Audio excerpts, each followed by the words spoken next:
The moment we are born and become part of this world, we are entitled to a certain amount of hurt. It can have various faces, and each one of us deals with it in our own way.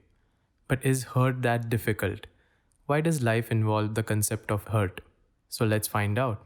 Hey guys, my name is Kunal, and you're listening to the podcast The Voice Within. The topic we are going to discuss today is hurt the necessary evil.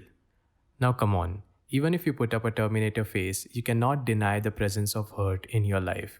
And I'm not going to discuss about the physical hurt today, but the mental one. So I was recently visiting my past, and even today I could feel the aftermath of the previous hurtful situations I had went through years ago, and I wondered why. Like, why is it even necessary part of life? So it boils down to perspective. Let me give a simple example.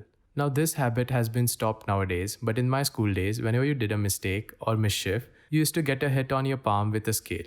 Now, how did you react? 1. You want to cry due to the humiliation and pain. 2. You mentally curse and fear the teacher. 3. The more hits you get, the more scary the school becomes. 4. But when your parents hold you close and make you understand why you got the hitting, it just takes hours for you to jump back on your feet and go play. Now let's expand this to a larger perspective. So wait, isn't this how we process our mental hurt too? Let's say your friend betrayed you.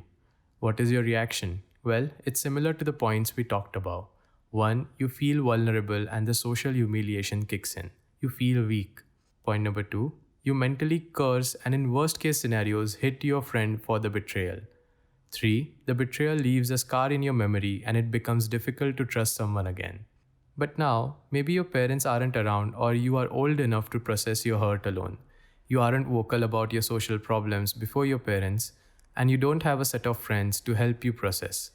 So the fourth point of positive outlook is left behind. And this is what the maximum number of adults do. This is what I did too. It's simple. The hurt exists in our life, so it has a meaning. If you don't process your hurt, you are at the brink of losing your mental peace, your positive outlook, and honestly, you aren't as strong as you pretend to be. We are humans. We cannot be all chirpy and happy all the time. We have our downtimes and mental breakdowns. What defines us is how we process those breakdowns. You deserve a closure, you deserve to be happy, and you need to fight for what you deserve. Maybe a situation hurt you and you don't have a physical entity to blame or hit. You keep on cursing the God or yourself, wondering how things could have been different if you would have reacted differently. Listen, it's done. There is nothing you can do about it, but what you can do is give yourself a closure. A closure comes with a positive outlook, and this is where the evil becomes necessary. The moment you switch your perspective to healing yourself rather than reacting or planning to hurt the opposite party, that is when you convert the hurt into a life lesson. Like they say, if life gives you lemons, make lemonade. The following example can help you understand why it is important to seek closure within yourself than by hurting the ones who hurt you. Imagine yourself standing in a room with the people who hurt you. Now you hit the person before you with a tennis ball with a brute force. Now the person is not like you. They avoid your hit back and the ball bounces off the walls. You keep doing that because until you see the person hurt, you cannot stop. You seek closure in their hurt. The balls bounce back off the wall and start hitting you. But you are so consumed in this desire to hurt that person that you don't feel the amount of hurt that you are receiving. The person either hits you back or avoids you. Either way, you are at a worse place than you were before. No closure, more hurt, and a torn self-respect. You don't deserve this. The person or the situation is not worth it. This is where the positive outlook comes into play. Any scenario, has a limited period till it actually hurts.